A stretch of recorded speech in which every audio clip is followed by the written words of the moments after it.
In the south of Odisha, on the border of Andhra Pradesh and Odisha, is a big mountain called Mahendragiri. That is elephant country. And there are elephant trainers out there. Once I was passing by and I found elephants shackled with a rope tied to a peg stuck in the ground. I asked the Mahavat elephant trainer, how come you have managed to tie this huge elephant with a little peg to the ground?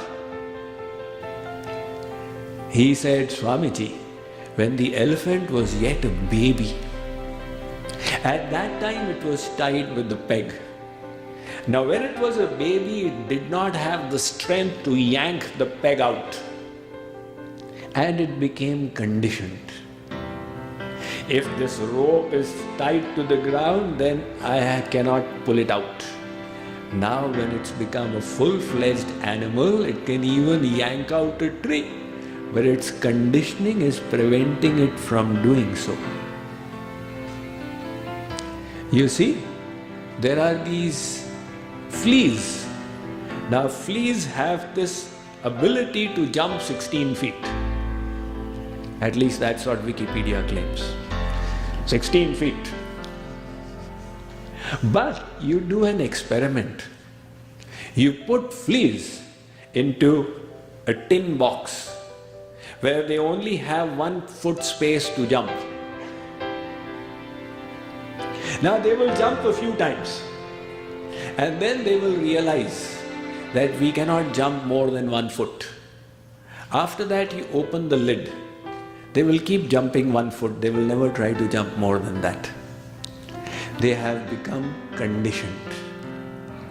Similarly, our behavior becomes conditioned.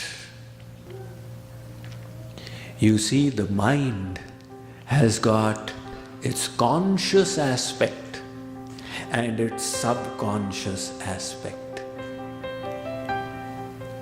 The conscious aspect is what you are aware of. And then there is the subconscious aspect of which we are not even aware. Supposing a dog scared the wits out of you when you were a 3-year-old. Now you've developed this phobia for dogs and even you don't realize why it is happening to me. But it is embedded in the subconscious. So every time a dog makes its appearance, you become scared. You can keep on struggling consciously, but you will have to correct the subconscious. In other words, conditioning and habits are so vital to our human nature. Practically 90% of our behavior and thought is determined by it. The way we think is not consciously decided at every moment. Such conscious choices are few and far between. Invariably, we involuntarily respond to situations without analyzing as a result of our habits. In other words, our habits have conditioned us, and our conditioning creates the way we think, the way we respond. If your conditioning is to be pessimistic, and you hear from Swamiji it's better to be optimistic and positive, you say, all right, now let me be optimistic and positive. It will be a struggle.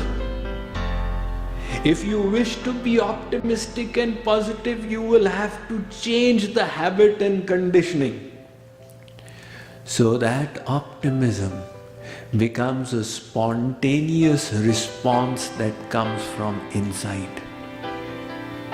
So, habits will require practice. practice is important. The knowledge we have heard, we will need to practice it.